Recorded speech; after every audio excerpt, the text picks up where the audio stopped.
This podcast is for informational purposes only and should not be considered legal, medical, or mental health advice. We speak from our personal experiences and opinions. The views expressed are solely those of the individual speaker and are not intended to malign any group, club, organization, or business. Welcome to Confronting the Line, where we discuss the world of personal development and transformation, and we stand on the line and look at both sides, at the spaces that might be transformational and the spaces that might be exploitation. My name is Mark Tafoya, and I'm here with our host, Ann L. Peterson, author of the book, Is This a Cult? Hi, Ann. Mark, good to see you. I am great to see you too today, and I'm really excited that we have back with us the very first guest we ever had, and he's back for more, Ed Gurowitz, who we can now say will be our sort of resident expert in all things neuropsychology and transformation. Welcome back, Ed.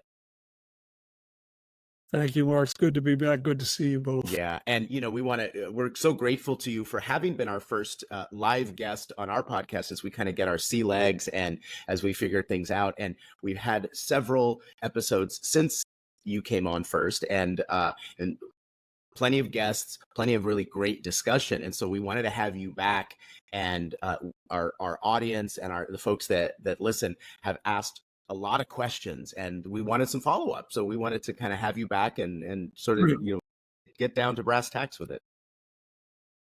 And I have to admit, I'm behind in my listening. I haven't watched all the subsequent episodes for the one I've been on, but I've watched a number of them and tried to get at least one with each guest. So I'll do my best. Yeah. That's great. So why don't we start by just quickly reminding our listeners of Ed's. Yeah. So we think it's fascinating because Ed, you really are uniquely positioned as a person who began participating in the world of transformation, and as well, not only personal transformation but organizational development very early on. And you were a participant in EST and became a trainer. You were someone who was there when EST transformed into the forum. And right up until just about the time that turned into Landmark. And so then since then, for more than 20 years, you've continued to be in the field. Can you tell us a little bit, give us a little quick, super fast rundown of your participation and kind of what gives you the cred to be talking about this stuff? Calling you our resident experts. Well, you called me that. Reason. I have far too great a pretense of modesty to call myself that. I'll give you real quick Reader's Digest version. I got a Ph.D. in 1968 in brain research. Went on to other forms of psychology, including clinical and organizational. In 1978, I did the EST training and was very taken with it and with Werner. Went on to go through all the leadership steps, what was then called Guest Seminar Leaders Program. I can't remember what they call it now, ILP or something like that. If Academy is, right, that's it. Graduate seminar leader, moved to California in 81 to work directly on Werner's office with him, traveled with him, was what we called a director, managing certain number of relationships, was on the group that was called the Project to Recreate the Training, which was where the forum came from, led the forum, led the 6-day, trained leaders, trained seminar leaders, etc. And 1990 went to Technico, to the management consulting licensing entity, and presided over the supposed dissolution of that. And in 91, left the network, went out on my own, and have been doing work since then, both with individuals and organizations on transformational change. And in fact, shameless self-promotion, I'm writing a book that should be out by the end of the year on transformation, both personal and personal and organizational, which is going to address a lot of the things that you all and we are addressing on these calls. So when I was an expert witness in some cases in my career, a lawyer explained to me that an expert under law, what they'd call an expert is anybody who knows more than the average person. So if that's your definition, then I'll be your resident expert. Definitely qualify for that. Well, And I have we'd say it also not only from what you know, but also the experiences you've had, and you were in the room and you were around Understood. during a lot of this time, right? So you really can provide us a lot of insight. Great. Happy to. We have a lot of, I just literally remembered two of my questions added to, we invited our, a group that we participate with together to say what kind of questions. We have a lot of different questions. So one. Can I say one thing before you start? Absolutely. And I want to be clear, I don't have an axe to grind. I'm not against anything. I'm for transformation in its real form. I am against exploitation. I am against abuse anywhere. I mean, I just read a long article from the New Yorker about Scientology and saw some of the same things that you talk about in your book. So lest anybody think I'm here for any, out of any animus or any grudge, I'm not. I've got an enormous amount out of my work in transformation, including my work with the various iterations of what started out as EST. And I have a lot of friends that are still there. Yeah. So that's and believe that's it or not, disclaimer. So are we.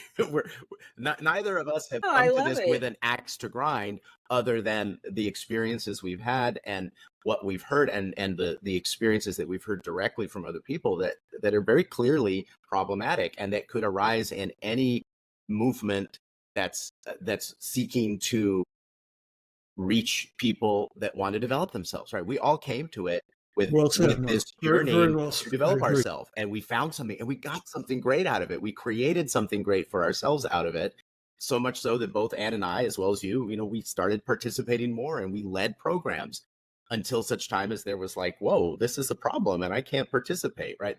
That's where we come to it. So yeah, if anyone else thinks that we have an axe to grind, we have complaints, we have issues, but yeah, we're not out to destroy anything other than stop abuse. There you go. And I would also add to that, and I bet I'm speaking for you too, Ed, you and I have both had, to a degree, a personal relationship with Warner. I don't have anything against Warner. I think some work, I was pretty angry for a while as I, with the sort of duplicity between the teachings and the, education that I got through his world and coming in to confront in the fallacies of the man, a very human thing. And I want to go so far as to say, I actually am here. This channel, my book, is actually a love letter for me. This is what love looks like. Love is true love, real love, authentic love, is being willing to say, step up, speak up when you see the thing you love headed down a dark path or a wrong path. And that's really, for me, a lot of people ask, why'd you write the book? There's a lot of reasons, but the fundamental one was as a love letter to the graduates and a warning and a call to action. As I worked through the cognitive dissonance as a lot of new information came on board for me about the origins of the work, the lies, there were a lot of just outright omissions and lies that happened in my engagement with Landmark, which I don't have like a regret about, but it definitely changes choice. When you don't have all the information, right? And then you're making choices based on the information you have, the best choices you can with the information you have. I don't have a regret of any of my choices at all. In fact, I'm mostly grateful for the experience. But that doesn't preclude that when I started finding out about these various lies and the dark side, I realized even as a facilitator of transformation that I hadn't been responsible myself for understanding the totality of what I was even leading and how it could be weaponized, how it could be used in ways that cause unintentional harm And to me, we're ready for a major evolution in the world of personal development. But to do that without taking an honest look and understanding where we have been, where we've come from, how it's evolved, we can't really create anything new. We'll just create the same stuff over maybe a little time, like we used to say, more, better, different, right? So anyway, I appreciate it that you put that in. What you just said is a perfect demonstration for me of what transformation is. It's looking back at who you've been in your life, and I'm using been, not what you've done, but who you've been being, and of course what you've done. Loving the parts that are lovable, and being responsible and cleaning up the damage of the parts that were less, that now, to use a current term, are kind of cringy. And for me, that's what transformation is, very simply. It isn't rejecting the past. It isn't idolizing the past. It isn't justifying or being right about who you've been being, who you were, the things you've done. It's telling it at its very root. It starts with telling the truth, unvarnished, uninterpreted, what do I want to say? Uncolored by things like be it justification, blame, shame, credit, guilt, you name it. Yeah. Yeah. Well, it takes, I would call it, I do a lot of work with the Ridwan School and Diamond Approach, and I really have love that work. And we talk a lot there about maturation and evolution. And to me, what you're doing, I'm kind of retiring the word transformation, mostly because it's been so addled and so overused. So, until after my book comes out. Not until after no, that's right. Well, when we're talking about when we're talking about what has been, particularly, we have to. But I'm just saying that to me, transformation ultimately is the process of evolution, of maturation, of growth and development itself. And what you just described is an aspect of the process that we engage with as human beings. And, learning how to do that safely and ethically with what we know now. There's so much we know now about how the brain works, about trauma, that we did not know really even 10, 15 years ago. And society is evolving. You said a really cool thing in one of our last interviews you said there were 3 major things that really changed, have had significant changes. And you and I talked subsequently and added a 4th one. And so neuroscience, let's see if I can remember them. Neuroscience was one. The COVID was the other. And then the Black Lives Matter, Me Too movement. Which one am I forgetting? The internet. The internet. Ed, didn't you talk about the internet as being a massive shift? Yeah. It's a tectonic. The internet. Those other things will go down as historical events. The internet will go down as along with the invention of fire, along with learning to use tools, all the rest, as something that fundamentally changed society. That's my opinion. That's not the truth. But I do believe that. And not that those other things aren't critical and important, but look to the degree to which the internet played a part in all those of them. Things, even, right? Like, particularly the George Floyd, Black Lives Matter. That is a moment in history. I listened to a great social scientist do a talk about that and said that, they've studied that what it takes to create a societal shift in thinking is 3.5% have to be out and active and loud, right? This person was actually talking about the Black Lives Matter movement and why that moment, George Floyd's killing sparked it off, but why that moment was so pivotal in a way that other ones hadn't, is because more than 3.5% of the population of the United States got directly involved, got on the streets, got on the, like that And I remember being so moved by that because I would have thought it's like 70% or 50%, but it's really a small aspect. In the Me Too movement, the same thing. As a woman, I'll tell you, I was sitting around with a group of women that year when all that came out, and we were all in our 50s, 60s, 70s. We remember the Anita Hill movements. We remember some of the women in that group remember the first time they could get a credit card in when is it, 75 or something, 76. So, but we were sitting around talking, and we said, what do we think about this? Like, is this another flash in the pan thing, or is this really a shift in how we as a society, as a collective, are starting to regard women and and we all agreed, we all felt it. We all said, no, this is a shift. Something's different here than in the previous things that we had all been a part of. All those things were integral, they were important, but they didn't have that kind of shift. So I just thought that was a really brilliant piece that you brought up. So we're about the evolution of the personal development field. To evolve, we are going to criticize what has not worked.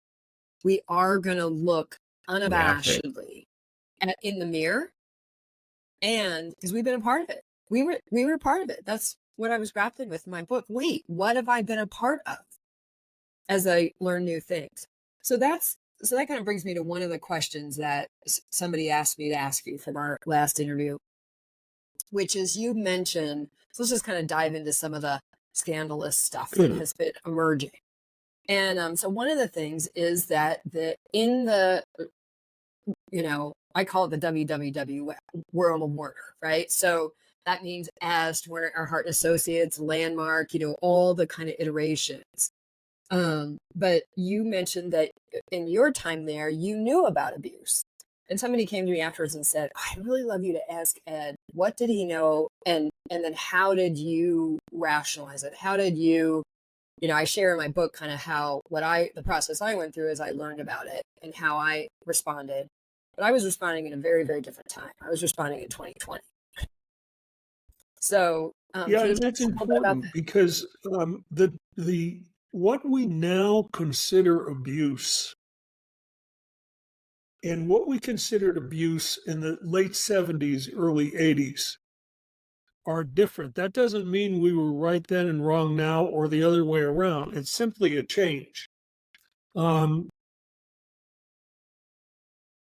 I witnessed firsthand people being screamed at, called names, overworked, underpaid, exploited in terms of, the assistance program. I never, trying to remember, I heard of, but don't think I ever witnessed any physical abuse. But I had heard that it went on. I certainly saw exploitation. How did I so one thing is, we didn't look, one of the reasons the training was retired, the training itself was abusive by today's standards. You're sitting there perfectly, ready to start the training, and somebody comes to the back of the room and tells you you're an asshole and your life doesn't work. And screaming it. Or worse yet, saying it in a lethally low voice. Many people would consider that abusive. Keeping people, my training in 1978, the earliest we got done on the 4 days of the training was the next morning at 4 a.m. 6 a.m. was not unusual. So we had been sitting there since 9 a.m. the day before. So it's 21 hours with minimum breaks, a short dinner break, which I did the training in the Hotel Pennsylvania in New York, across the street from Madison Square Garden. And we took our dinner break, I can't remember which day this was, at 1 a.m. after starting at 9 o'clock. And we had a very short amount of time. I think it may have been half an hour, it may have been 45 minutes, hell, it may have been an hour. It didn't matter. Nothing was open. Even in the city that never sleeps, we wound up going over to Penn Station and finding an open hot dog stand. At least nowadays, in the bottom floor of the Hotel Pennsylvania, there's a TikTok diner, and it's open 24 hours now. But not back then. I love them. I wish it had been there then. But I'll tell you, it was the best night that hot dog vendor ever had. So as time went on and as we got into the 80s, that began to, and of course it was terrible publicity, because if you mentioned the S training, the first thing anybody said was they don't let you pee. And if you saw North Dallas 40, there's that hilarious part where Bert Convey was doing a great Werner imitation, and I can't remember who it was, the star. He's in the training and he's got a bottle taped to his leg with a tube running down into it that he can pee into, because breaks were few and far between. Yeah. So looking at that now, even then we said, one of the reasons Werner got the idea to change the training and ultimately to create the forum was that it wasn't selling anymore. That kind of abuse wasn't selling anymore. How did I rationalize it? Ed, same way everybody did. This is the price you pay for transformation. This is if you're going to be a soul, and we, especially the trainers, we literally called ourselves warriors for transformation. This is warrior culture, as it was understood then.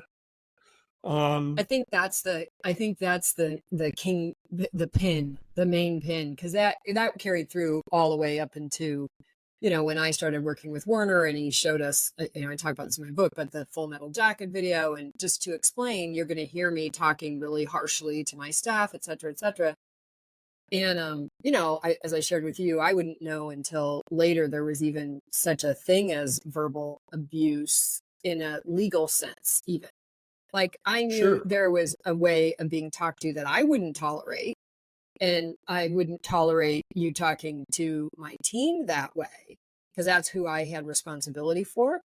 But other than that, people were free to choose. And it would be later when a lawyer would actually sit down and go through with me, like what verbal abuse, what constitutes verbal abuse, what a person can agree to and what they can't agree to, which turns out a person actually cannot agree, because that's what we were always told, is they agreed to it, which I would later find out was a lie when I actually got free enough to ask some of the staff, did you agree to be screamed at and yelled at and like those kind of things? And they're like, no.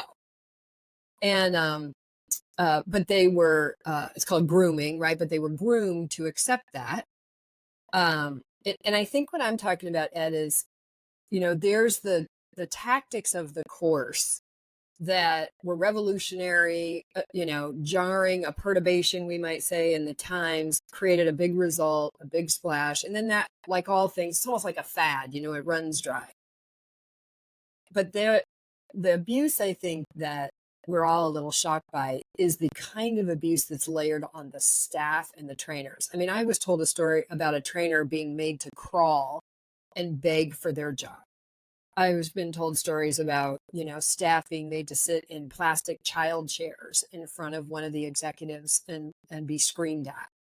And of course that all goes with the pay refunds, where your part of your pay is taken because you're so incompetent. And so I don't think people understand the attacks are not about, hey, like you would hear from a good coach. It's like, you're an idiot. You're a moron. You're such a moron that I should be getting paid for your job. In fact, I think I will. So-and-so dock their pay 10% for a month. That kind of stuff then and now was abusive. But I think yes, and think about it, Ann. Think about it. If I look at the trainers, there were half a dozen of us with Ph.D s. There were trainers with M.D s. There were trainers one was a vet. there were, by which I mean veterinarian, a lot of them were veterans.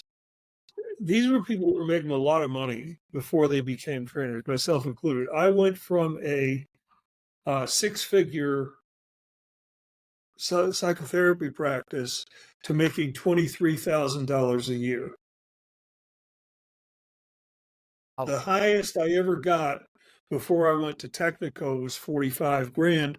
And Technico, they made a big deal because they gave me all of 75,000 a year for a job that in industry, and Werner would make a big point of this. You know, any of these people, you talk about the term, any of these people could be making hundreds of thousands of dollars, millions of dollars in any other job. And look, they're dedicating their lives to being warriors for transformation. That's, you know, low pay that you can barely support a family on. I'm still feeling the effects financially of having spent 10 years getting paid next to nothing. So all of that's abuse, and it was all justified.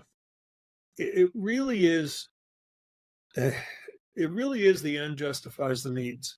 The end, now, if the end is saving the world, what means are not justified?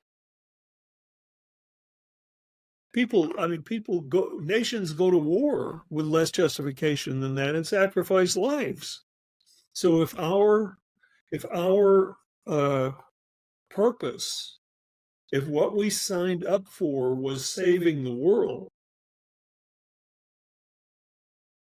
that's pretty powerful kind of grooming, to use your term. Because what are you not going to take? So what do you think about that? I can't wait. They're not out yet. You might have been a part of the Chris Shelton audience. Chris Shelton and I just had a conversation about weaponizing empaths, which the formula for that is convince them that they're saving the world. And that's what the exploitation turns on. What you described, the 10 years lost, you know, without retirement funds, without, you know, making, you know, good money to support your family, etc. That's exploitation. That is, for folks in the audience, that's what exploitation looks like.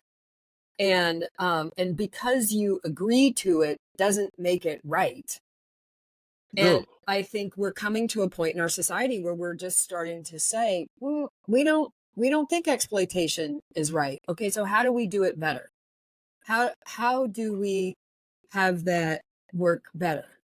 But oh gosh, I just lost. There was something you just said. The end justifies the means. Oh, the ends justifies the means. Yeah, here's how I now hear that. And I think this goes back to one of those tectonic shifts that you talked about. I now hear that as a form of almost like colonialism. It's a form of dominator mindset, dominator culture. 100%.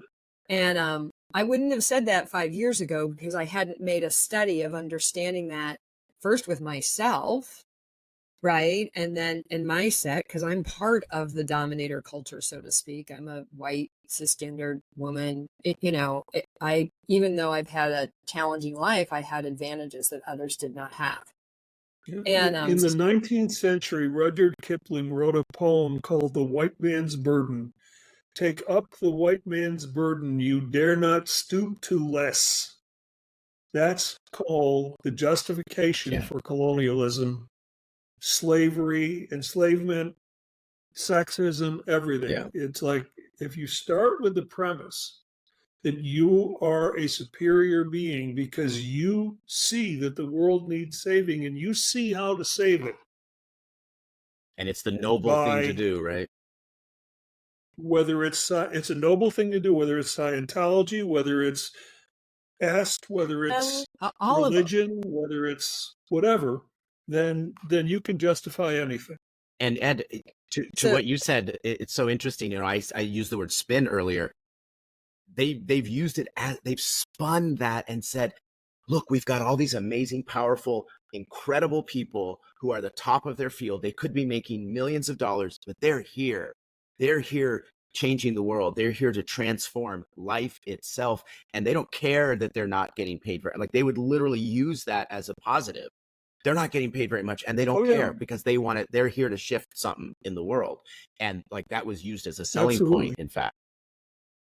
Absolutely, it was. So now how do we feel about, so let's layer into that. I want to keep us moving because we got so many good, juicy questions, but you feel about layering into that the head of this whole thing, Werner Erhard, was living and does live in the lap of luxury. I mean, he used to pay his bills for 3 weeks, 4 weeks out of a year. Trust me, it's he wants for nothing, and has plenty of money.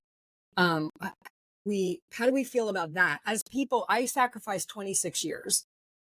It's 26 years of my business, sold it to somebody who never paid me for it, another graduate, and went and did that for 26 years, and lots of great stuff happened. I did make a difference. I learned a lot. I traveled the world. I've met amazing people. I mean, there's lots and lots that I appreciate about it.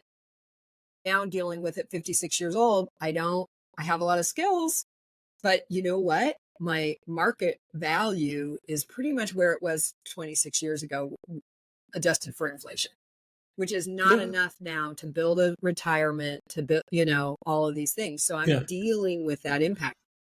He sacrificed that. I'll tell you how we justified it then. He's working harder than any of us. He's working 24/7. He's the source of it. We're executing on his purpose. So he needs all that. He needs all the staff. He needs the comfort. He needs the all of it for two reasons. One, so that he can stay focused, keep his eye on the ball. He doesn't have to deal with anything as mundane as, having to reach for his own soap in the shower. There's somebody there to hand it to him so that he can stay focused all the time. That's number one. And number two, he's a world leader. He's meeting with, world leaders all over the world, and he has to be able to meet them on their terms. Let's ignore the fact that Gandhi met world leaders in a diaper, on the dirt sitting in the dirt. World leaders expect a certain level of I don't know what to call, elegance or whatever. Or pomp and circumstance. How do you feel about that? Okay, so Ed, it's so great. You just articulated that really well. As I was hosting Werner, of course, it was my job to attend to all this. You and I had very similar jobs for a period of time. Right. And everything you just said, I got those talks. That's what it is. That's why he needs this. That's why you got to spend this much money, blah, blah, blah, blah, blah, all that. And honestly, I'm going to confess, for myself, I was like, whatever. To me, it was the price of doing business. And in the net gain to me, mostly reputationally, was because I would come to find out I was actually losing money every year. I was actually, I'm in a hole because of that project. But but it felt good, and I was cool, and I was meeting all these amazing people and traveling and, putting on these big events in these 5-star hotels. And I liked the challenge of it too. Like I'm one of those people. That's why I was good at that job. I kind of thrive in chaos and, throw me, and my husband's a great partner. I tell the story in the book about the water heater and overnight, having to change out the water coolers in the middle of the desert so that his shower was appropriate. And I just was like, I'm not going to judge any of this. But when I hear you say it now, I'm just like, but So I'm don't curious. miss something there. Don't miss something in. Yeah, tell me. That we didn't just, at least, I won't speak for you. I didn't just kind of tolerate it. I took advantage of it. I got to go to the opera with the First Lady of Costa Rica, and escort her to the opera along with Werner and Ariana Huffington. I mean, and I got to go to these great dinners and, smoke good cigars and drink good coffee and everything else. I can resonate with that. Yeah, So, me too. okay, he gets to do that stuff, but because I'm important to him, I get to do it too. Good. That's good. I That is always, part of it. um, y- Absolutely. as you both know, I'm a private chef, and I've worked for some very, very wealthy individuals. And sometimes when I tell people I'm a private chef, they say, "Oh my gosh, that must be so glamorous, so luxurious." And I say, it's not luxurious for the people who are making it luxurious. It's a lot of That's right. work That's exactly and right. a lot of But the sacrifice. difference is, we were in that same position, Mark, but we got to sit down at dinner once in a while. That's right. Yeah, exactly. It's totally right. And it got to the place where I was like, I mean, I would try to give away my seat at dinner because it was tiring. And, it's interesting right now. I'm up at my property in the Pacific Northwest, living with my husband and my dog for the rest of the summer in a 21-foot camper trailer. And I was telling my husband last night, I said, we have been in gorgeous suites in Abu Dhabi, and in Cancun and and I love this life. But I think that's that's a privileged thing to say, in the sense that I know that because I got to have those experiences. I did get to have those experiences, and I did get to have those experiences because I was, working alongside the man. I think now, I think it just really goes in part to what you were saying about these things have happened in our society that have had us learning and re-examining some of our, not just our point of view, but our unconscious, unaware privilege, bias. So we just see things now a little bit differently. But I will tell you, for anybody out there, yes, it's cool. And about once is kind of enough. Then it's sort of like this. Well, it's That's also, how it was for me. I was like, okay, I'm over absolutely, this. This is but it's also exhausting. having to be responsible. Look, we can't do anything about being white. I can't do anything about being a man. Okay, and the nature of the existing paradigm of society, and it's existed almost as long as there's been society. If you want to read an interesting book, it's called The History of White People, by Nell Porter Irvin, who's a professor emerita at Princeton. And it's brilliant, and it shows that white privilege has been there as long as there's been white. So it's not about that we're good or bad, right or wrong. It's about taking responsibility for it. It's about, I've done a lot of work with men on diversity, equity, and inclusion. And what I work primarily with men because I used to say, people ask me that, why do you work mostly with men? I said, for the same reason Willie Sutton robbed banks. That's where the money is. Men are where the power is. So, and what I would work with them on was not shame or guilt. It was about taking responsibility, using their privilege for good, using their privilege to promote and advance women and people of color and the rest. Because without that, it ain't going to change. Have fresh in my mind, Liz Cheney came out yesterday to endorse Kamala Harris. And that coming from Liz Cheney or coming from the day before from John McCain's son, that means more than Democrats coming out and doing it, because they're expected to do that. Yeah.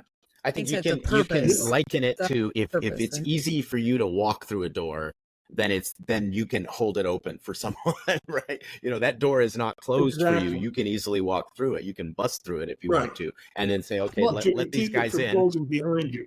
Yeah.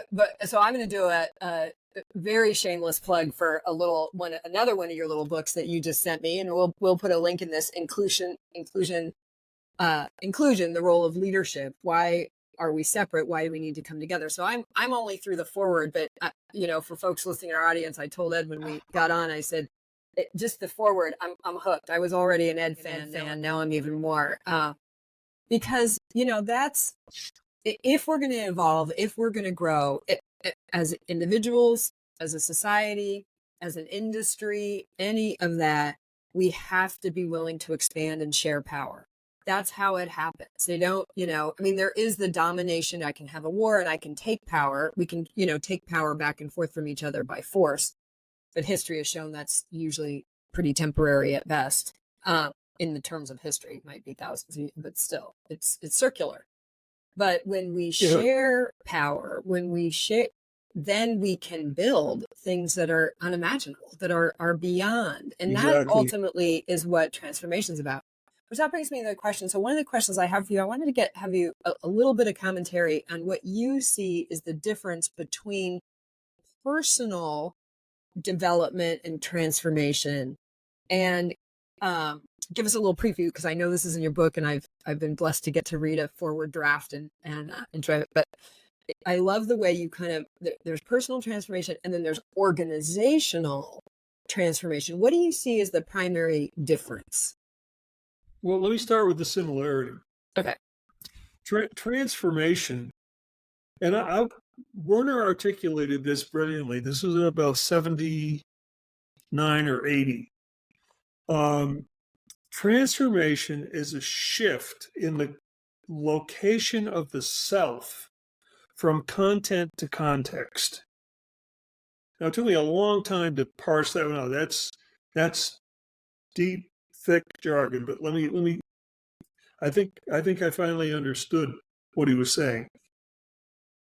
The human condition is that we are content. We are the subject of life. Life happens to us. We're a victim of circumstance.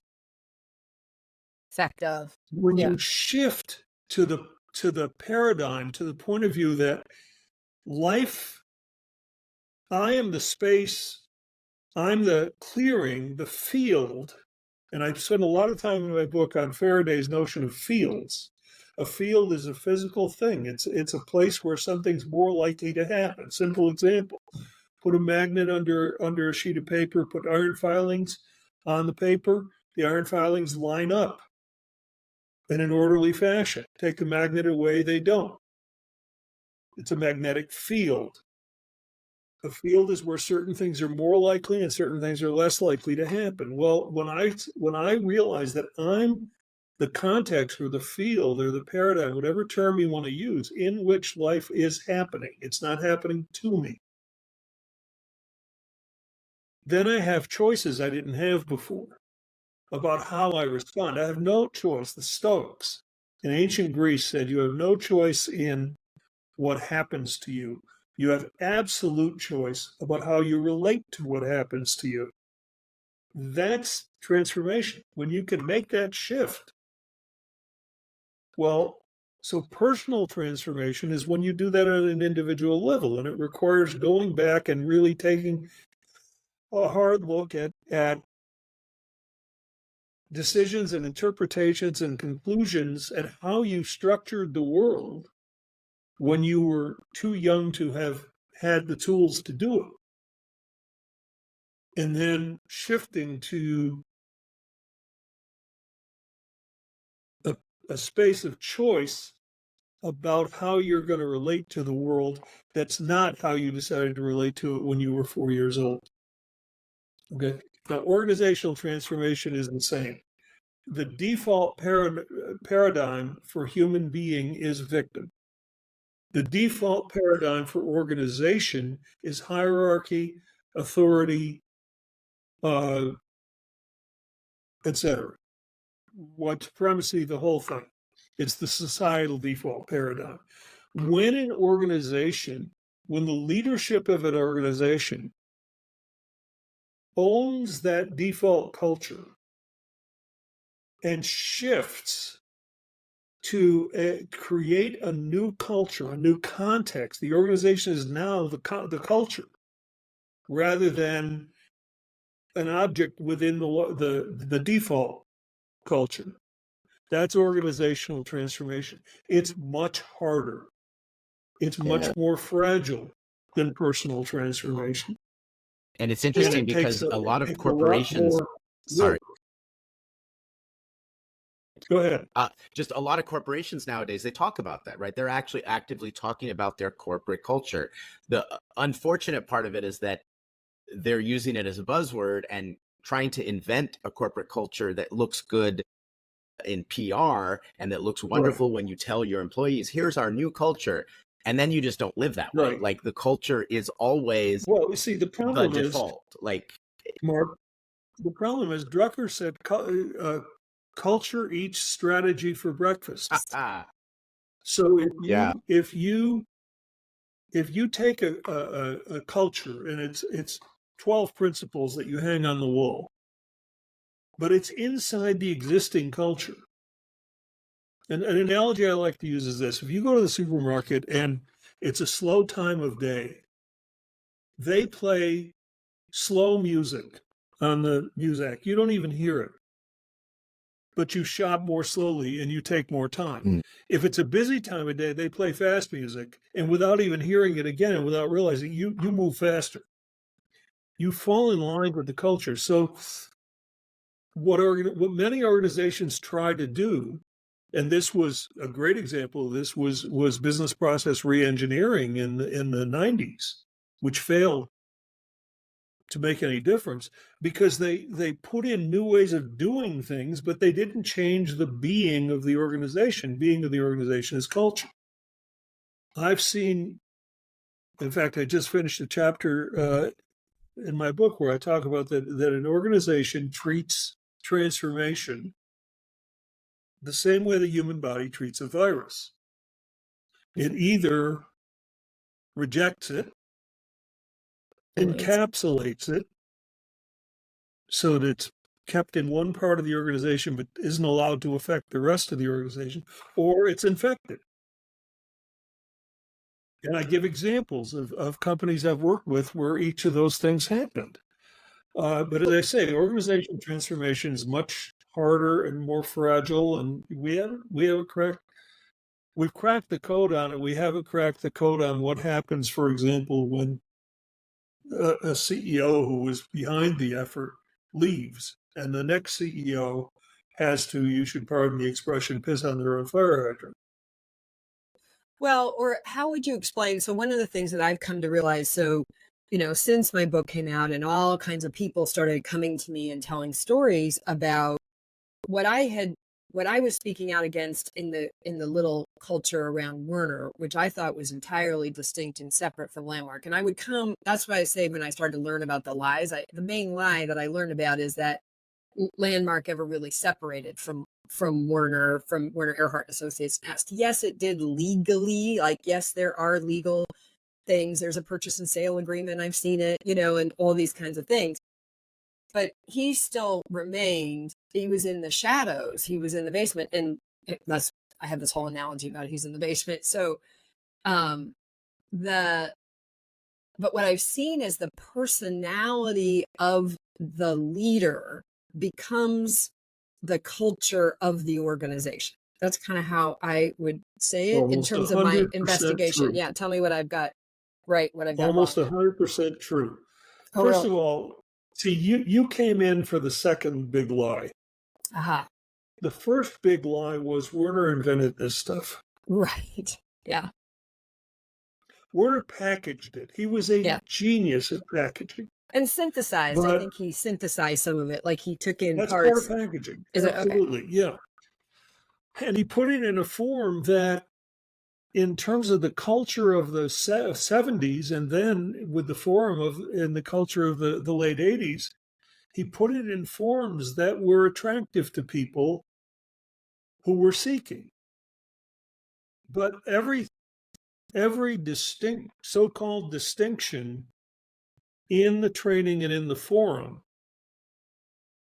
has its roots thousands of years ago, hundreds of years ago. But what you're saying about every organization, how things start is how they go. As a result, anything that started, that one person gets credit for starting, will be a reflection of that person. Eric Berne, the founder of transactional analysis, I don't think he coined the term, but he was the first person I saw write about it. He used an old Greek term called euhemeris, which is a dead leader who's still shaping the organization, as he did in transactional analysis for many years after he died, not in any nefarious way. But the organization, the thinking of the organization was very much shaped by Eric's thinking.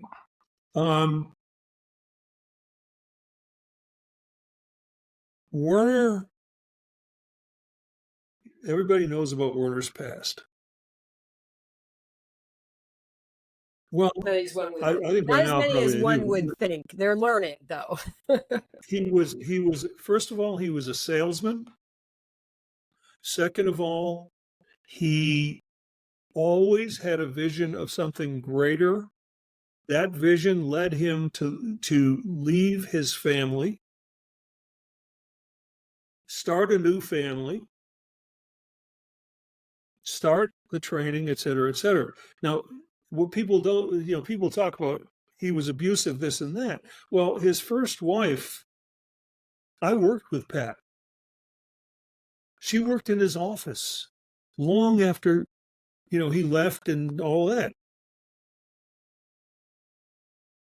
Abused people work. That's how enrolling he was. To use an S term, that's how enrolling he was. That's how much he could convince you, because he's convinced himself. Werner's not an evil man. He's not a bad person. He does bad things.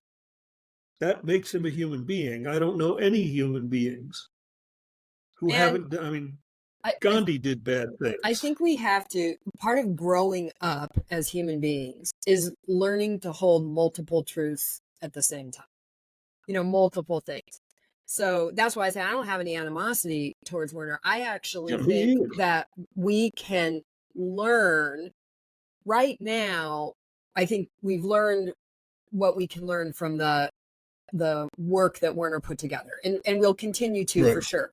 What we haven't had the opportunity to learn from is where he went wrong, his mistakes. It's all been covered over. It's all been hidden. It's been covered over. We haven't. Listen to that. It's been totally justified.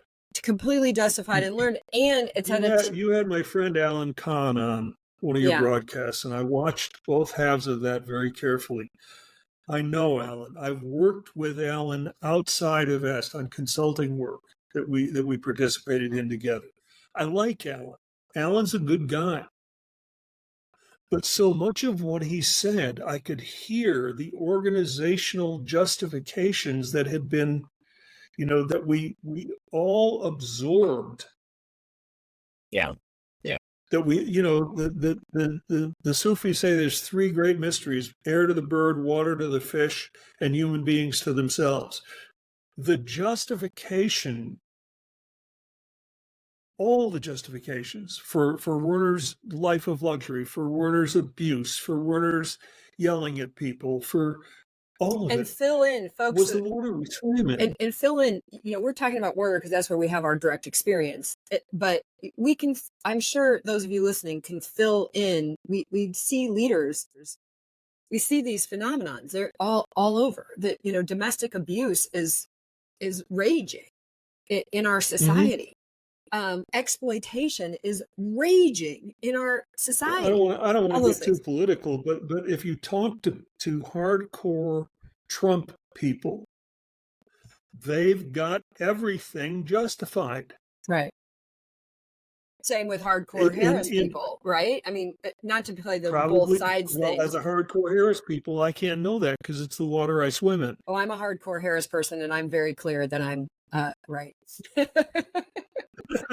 Yeah, but I think what you're pointing out, Ed, and I think the word absorb is a great word, right? Because you're talking about specifically in organizations, groups, cultures, religions, societies, where there's a very powerful, strong man, and almost always men, rare occasion a woman, but mostly it's this powerful person, and you absorb their way of being into the group. It's just everywhere, and it's almost like transdermal. You put a patch on and it just gets it through your skin. Even you don't feel it happening; it's just there. And so anyone who's participated for any long term can definitely, you start talking the way everyone talks in the group.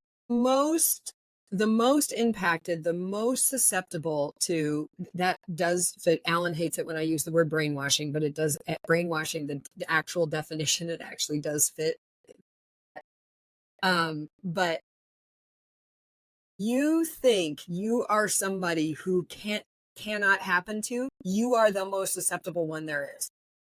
You are that you cannot be coerced, that you cannot be manipulated, that you cannot be subsumed in a culture that has you do things that are against your values. You're in trouble. That's, my friend Sarah Nippy talk about this all the time. I love it. Yeah, absolutely. When I told you the story last time about how I got to do the training, I was told, I met Werner and was impressed with him. And you have a personal relationship, yeah. Well, here's what I was really thinking. I'm way smarter than this guy. I am going to get a relationship with him so that I become famous and world-renowned and all that stuff. And it all went downhill from there. Yeah. So what you're saying is absolutely true. It's interesting what you said, Mark. I tried to think of a woman that would fit that pattern, and the only one I could come up with was Amy Semple McPherson back in the late 19th century, who headed a cult of her own. I can't think of their names, but Teal Swan is a big one there are right probably now. A couple more, but it's compared to men. Man, you want a profession that's male dominated. Autocracies. Well, and the women. So, as part of my Goddess Living group, we've been studying this stuff for a few years. The women that tend to make it into those spots do that by becoming the role that is typically or has typically been the male hierarchical leader role. So, it doesn't matter energy. But if I'm feminine or masculine or whatever, I'm taking on those ways of being and operating and whatnot. So that puts us in there. Okay, well, let me just look at our questions. So do we have some lightning round questions? We have one that I want to know about is, Ed, do you know anything about a correlation or mix between ICF, the International Coaching Federation, and Est and Werner? Is there a relationship there that you know of from the early? Formally, no. No. ICF was started by a man named Thomas Leonard. Okay. He's passed on now. Thomas, when I worked at Est in the 80s, Thomas he may have been head of finance. He was in the finance department. And went on from there. There was a very good biographical article on him in Fortune some years ago. He went on from there to found ICF. A number of those organizations, and I can't remember the names of all of them, were started by people who were seminar leaders. One I'm thinking of in particular, I can't remember the name. I remember his wife's first name, but I can't remember his name. And you're saying specifically they were people who were seminar leaders in the Est landmark world. In the Est world, who then went on and founded coaching certification organizations. Yes. So there's no formal relationship, and I don't think I have no reason to think there's a methodological relationship. But I think I mentioned this last time too. In the early days of transformational technologies, which was the predecessor to Technico, a lot of people started coaching and consulting firms who had no particular training or expertise in the area, except they had been trained in Est as seminar leaders or staff or like that, and felt that and that plus the franchise fee entitled them to hold themselves out to the public as coaches and consultants. There were exceptions. There was a professor at the Darden School at the University of Virginia and a few others who had, in Texas, for example, who had real credentials in the area. I had real credentials in the area. I had been doing consulting before I ever did the training. but Organizational a lot of consulting them or individuals? Sorry? Organizational consulting or individuals or both? Organization. Yeah, organization. So to your question, is there overlap? Yes. Is it formal or anything that would concern me? No. I think those organizations, ICF for one, has grown to the point now where it's an entity unto itself. Gotcha. Well, I think like many things, I mean, the more I learn and talk to folks like you who were there, and a part of it is, people did the S training, they did Life Springs, they did Nexium, they did Scientology, they do whatever. And, and they get value, and then they want to go reproduce that or recreate that through their industry or through their profession or through their thing. And that's how it really spreads. It doesn't spread so much through, Landmark would love it. Werner would love it because they'd make a lot more money. It doesn't spread only through, a transaction, a license, or a direct correlation. In fact, that gets avoided a lot because it does come with fees. It does come with bindings that aren't necessarily useful. Let's see. I'm looking at some of my questions. And remember, that's where Werner started. Alexander Everett founded Mind Dynamics. And from Mind Dynamics came LifeSpring, Est. I can't remember others, but there were other Context was one. My mom did a bunch of context. That was one briefly, yeah. There were other organizations preceding that. There was Silva Mind Control. There was that's famous. Yeah. Say again. I said the Silva was well known. Yeah, it was kind of this. Yeah, there was another one like Silva that preceded all of this. I can't think what it was now. But it is interesting how you can sort of self-certify, so right? They go. Yeah. You start by forming something, and then something else forms off that, and then something else forms off that. That's part of the dangers, is that self-certification thing, I can now suddenly, I did this. I mean, I watched it happen with some of my clients. I was brought in and hired by Yoga Man, actually, because I watched him lead a bunch of stuff. And I said, you don't understand what you're leading. Like, you don't get it. You're just flopping around up there, and you're producing some okay results because you're a good enough facilitator, but you don't understand it. And that's, he hired me in part to help flush that out and coach him and train him, whatnot. Mm-hmm. But that's exactly what he would do. He would go to a training and he would love some part of it. And then whatever next training he got scheduled, he would use that stuff and he'd play around with it until something happened. And without any real understanding about the dangers of the dark side, which is why I'm so on this thing about let's talk about the dangers of the dark side so that we can be responsible for that. And absolutely. So I'm curious about, so this is kind of mushing a few questions together that from me and from our audience, but what would you say, so from an organizational transformation perspective, what's wrong with Landmark?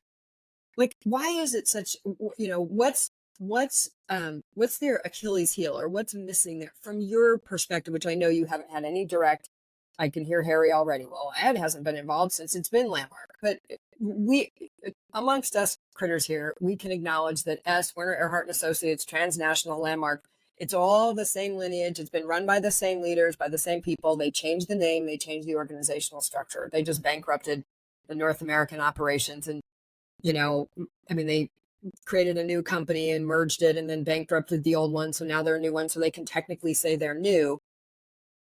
But it's all the same people. It's the same product. It's the same methodology. It's all that. What do you, from an organization, if you got hired to go in there and shift that culture, what would that look like? Boy. Maybe just a few quips, and then we'll do a whole show small about question, right? Yeah. I mean, look, the problem ultimately comes down to believing that your way is the right way. That's the problem with religion. That's the problem with philosophy. That's the problem with politics. That's number one. They would have to adopt a much greater degree of humility. Number two, the organization was built on exploited volunteer labor. I was center manager in Berkeley, Oakland for a year. And one of the things about the assisting program was there were rules. One of the rules was you don't assist unless your quote unquote life is working. That means you had a job, your family was in good shape, etc.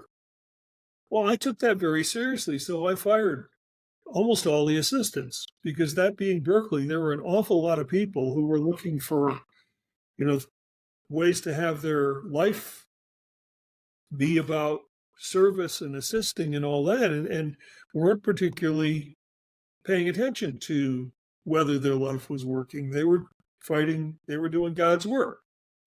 I was severely taken to task by the person who managed me, and I was a form leader at the time. We spent every once in a while they'd take the form leaders and put us into various other parts of the organization to save money. If they had put us in various parts of the organization to bring the right culture, that would have been great, but it was to save money within the same culture. So I was supposed to keep on exploiting these people, and I can't remember what the threats were, but I better get some assistance back quick. Yeah, you're hurting our bottom line here, bud.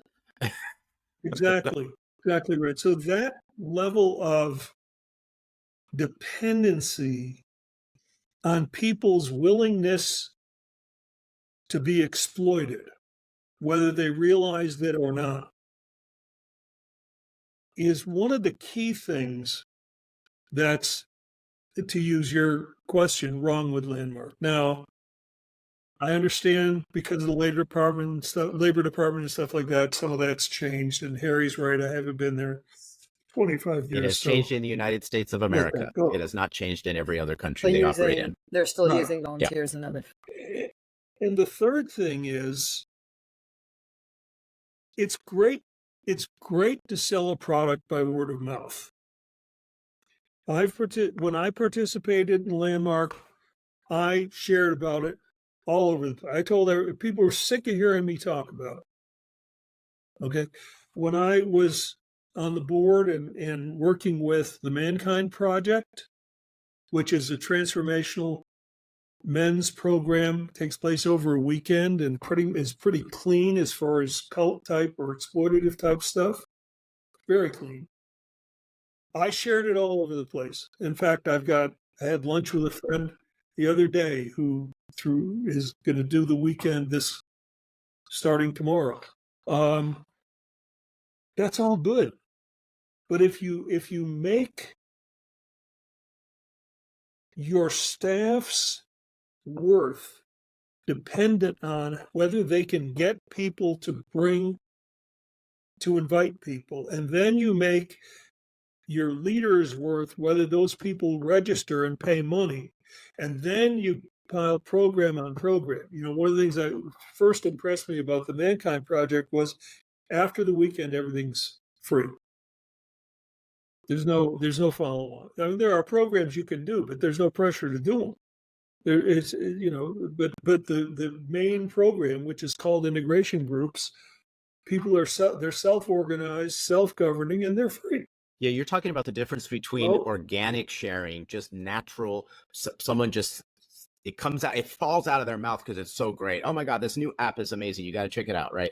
Versus directed sharing. It's like you're directing someone to do this. And again, you're using the fact that we naturally share to direct people to share. Like you're telling them, hey, it's what we all do, man. It's what we all do. Because transformation does lend itself to sharing. I'm working with a company in Africa. The reason I'm doing transformational work in that company is because the head of HR, who had been the head of HR at a previous company where a team of us had done transformational work, changed jobs and then said, hey, you got to talk to these people. That's organic, to use your term, Mark, organic sharing. Yeah. No, I thought of you because you're the right guy. Hey, that kind of thing. You got to come with me on Tuesday because on Sunday I promised I'd bring 6 people and I've only got 5. So I know you don't want to do it. And maybe you shouldn't even do it, but come with me Yeah. just so I can say I kept my You're a promise. warm body That's with a bullshit. pulse. Exactly. That's Well, bullshit. I mean, the whole commodification of what are kind of natural inclinations has not gone well overall in any industry. And Brian Regnier had us read a great book called The Referral So I guess Engine. those are the 3 things I would fix, Ann. Gotcha. Okay. Anything from the Nobody's asked me to, by the way. I know. Anything, me And neither. I'm not sitting by the phone. Me neither. So we started a YouTube show to talk about it. So what's anything from the trainer perspective that you would like? What would you do with all those trainers that's because they're tough. so embedded in the the whole concept, culture. the whole trainer concept, and the truth is, I've seen this in other organizations. It's not unique to Landmark. When I came in 81 and became a trainer candidate in 80, whatever it was, 2 or 3, we pledged for life. It was like Sea Org in Scientology. Scientology. You know, the year is it contract, billion or The billion billion years years. promised? Yeah, a billion years. Yeah. And we took it seriously. This was a sacred oath. Alan talked about that in his interview as well. Like that was, when asked Before why did you I didn't stay? understand that part that Alan was talking about. I may have misunderstood him, but forum leaders didn't make that promise. We those of us who had been trainers carried it over into the forum leader era, but in December of 1990, Werner explicitly absolved all of us of that promise. Anybody who was there after 1990 was not bound by a promise to be there forever. But that kind of thing, creating, it's interesting. I have a book that I've been working on for years on religion. And that thing of creating a priesthood, small p, is the source of enormous mischief in any organization. And as I said, it's not unique to Landmark by any stretch of the imagination. It's any time you have a part of the organization that is given secret information and bound by oath to keep that information secret, you've now created a hierarchy and you've created a culture of that's the opposite of complete, open, honest, transparent communication. And it reels people in, doesn't it? It gets you, hey, you're part of the elite secret group here. So are you kidding me? You know how special to be in the were? club. Mm-hmm. Yeah, exactly. You know how special I was getting to host Werner? And your husband will tell you this if you didn't see it yourself. If a trainer or a forum leader walked into a center like on a Thursday for a weekend, before a weekend, it was like everything stopped. Rock star. God is in the room. Yeah. What can we do to make you more comfortable? Can we get you coffee? Can we do this? Can we do that? And it was exactly how Werner was treated all the time. Ed, you had somebody assigned to you. We talk a lot about the dopamine hit of these programs, right, of LGATs for the participants. I'm curious about the dopamine hit for the leaders, right, the people who are up front. I mean, I know I experienced a form of it as a program leader. You're up on a stage, it's raised, there's 100 people in the room, they're wrapped on your every word, they laugh at your jokes. That is a hit, right? That's a dopamine hit, right? I'm curious on the level of the big leader level. Yeah. Right. They get up and challenge you, and it's such an uneven playing field, you can't lose as the leader. And then when the whole room comes into your hand from that. I had a doctor appointment this morning, and on my way out, I was talking to the medical, their title is medical assistant or something, behind office specialist. She's behind the desk, and she's making my next appointment and all that. And she looks up my record, and she looks at me and says, You're 81? I think I got the wrong guy on this record. I said, no, I'm 81. And she just went on and on. Now, you think there's a dopamine hit to that? You bet there is. You don't look a I day walked out over. of there Yeah. walking on air. Now you take that and now multiply that by a factor of 10,000 more. I led the forum in Australia. I led a special evening in Perth and a forum, both weekends of the forum in Melbourne. So now I'm not only a forum leader, I'm a forum leader from America who used to work with Werner directly. Yeah, there's a dopamine. Definite rock star status there. A little bit of dopamine hit. Yeah, you bet. Absolutely. Yeah. Sarah, It's and huge. then It's huge. And that trickles down to seminar leaders, guest seminar leaders, you name it. Pretty much assistants. I'm calling you because you're registered in the forum and I've done it. So I can answer all your questions. Wow. you spoke a little bit about that earlier, not just the kind of priesthood cadre that gets created, but also that, like, I have something you don't have, which makes me special and needy. So that's an inherent exchange in the background of the sort of dominator culture that I have something you don't have, and you can only get it from me. Extra special. Okay. Right. Yeah. After a while, that rings scarcity false. is a huge part of the human condition. The illusion of scarcity. So you make anything scarce, and it's valuable. I've done a lot of work in the diamond industry, and it's well known now, it didn't used to be, that the only reason diamonds are valuable is because De Beers company stashes enormous amounts of them and trickles them onto the market to maintain their value. If De Beers opened their vaults, diamonds would be worth no more than rhinestones. They're like a dragon sitting on top of the hoard of diamonds. There is, but I won't tell you his name. I'm going to send you this little video we used. We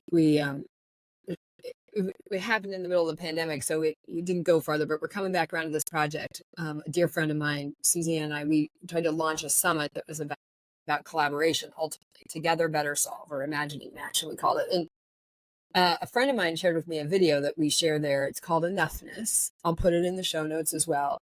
What it shows, it's made by an indigenous tribe, but it basically shows the very fundamental and distinct mindset between a Euro-Western white culture and indigenous thinking. And what the turning point is, it's all about ownership.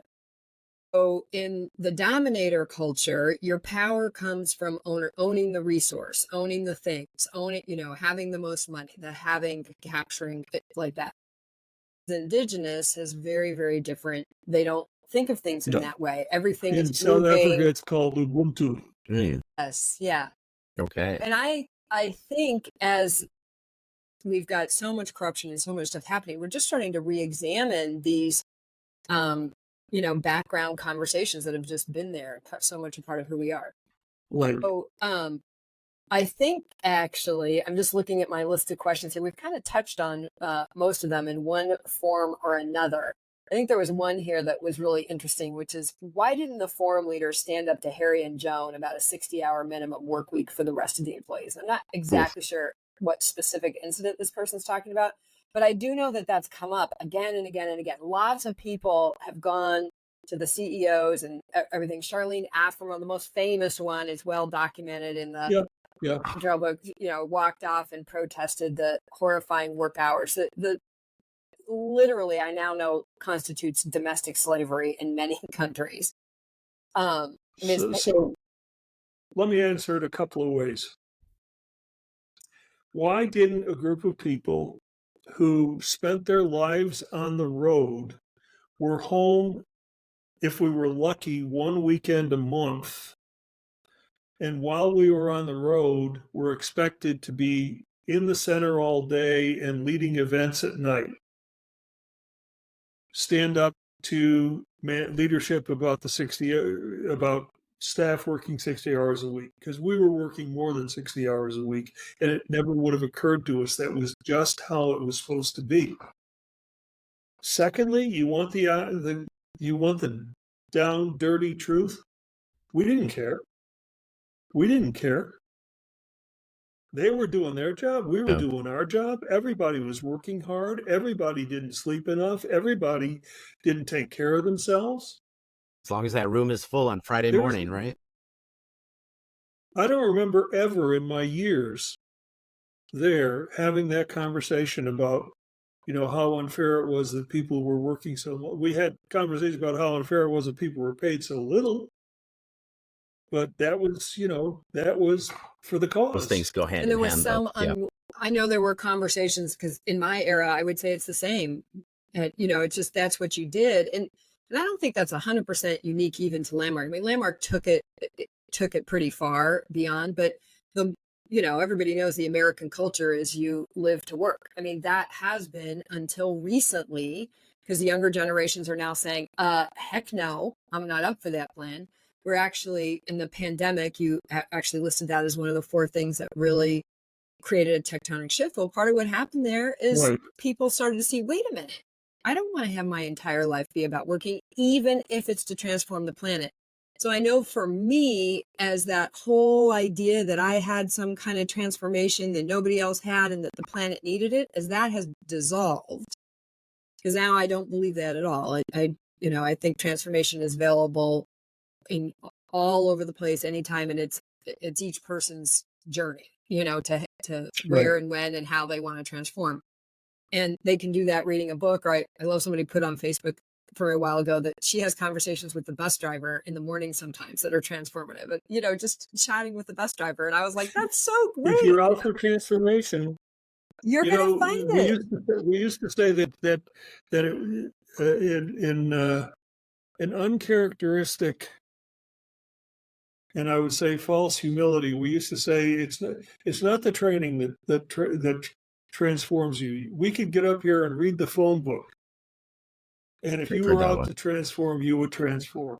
Not one of us, I don't believe that. But it's good PR. We did believe that we could, that it was really our reading of the phone book that would do it. Yes, of course.